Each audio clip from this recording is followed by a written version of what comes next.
Recap 26 here, just tips, repairs, and hobbies, and we made this Starett punch container, and it screws together like this, and it only goes so far.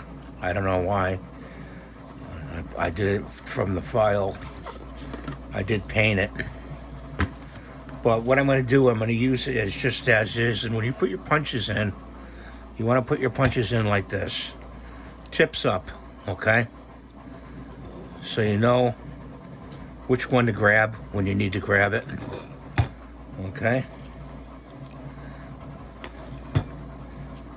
And I'm going to put it over on my bench here in case I need a punch. Sometimes I'm looking for a punch.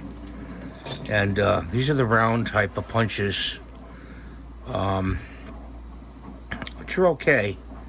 But you have to be right on the pin when you punch. Okay. To drive that pin in.